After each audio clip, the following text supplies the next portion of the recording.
How does a turbocharged car engine work? Air can either enter the engine under the influence of atmospheric pressure at the moment when the piston moves and increases the volume of the chamber, or be supplied with the help of a special compressor. In the second scenario, there will be more oxygen in the engine, and therefore it will be able to produce more power. An impeller, compressor wheel, is installed in the compressor. When rotating, the blades of the impeller force air to move. Air particles are pushed to the perimeter of the impeller and enter the volute, from where the compressed air flows out of the air outlet of the compressor and then moves on into the engine. In order for the compressor to force air into the engine, the shaft on which the impeller is mounted needs to be rotated. There are various ways this can be organized. The first way is for a pulley to be installed in the engine shaft so that a belt drive can transfer the rotation to another pulley mounted on the compressor shaft. The second way is called turbocharging.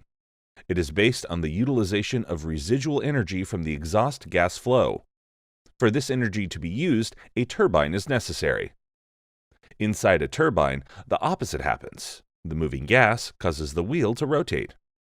The turbine wheel can be installed in such a way in the exhaust system of the engine that the moving particles of gas will act upon the blades of the wheel. As a result of this action, the wheel will rotate. Then, if the turbine wheel is connected to the compressor, this creates a turbocharging system. In this case, the compressor wheel will be made to rotate by the turbine. So, how does an entire turbocharged engine work? First, the cylinder is filled with a mixture of fuel and air. When the preset compression ratio is reached, the mixture ignites, expands, and causes the piston to move downward, rotating the crankshaft. The exhaust gases are then forced out of the cylinder by the piston and moved towards the turbine. The particles of gas act upon the blades of the turbine wheel, causing it to rotate. The turbine and compressor wheels are mounted on one shaft. When the turbine wheel rotates, the compressor wheel also rotates, forcing air into the engine cylinders.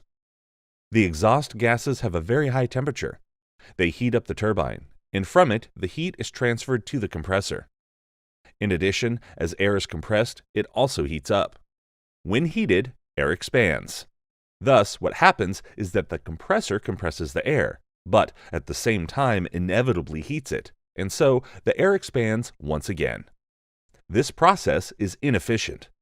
For this reason, the air exiting the compressor's outlet needs to be cooled. An intercooler is used for this purpose. An intercooler is a heat exchanger. There are two types of intercoolers: air-to-air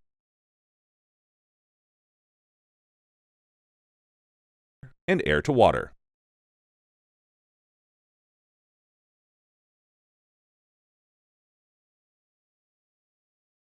The manufacture and operation of a turbocharger is costly.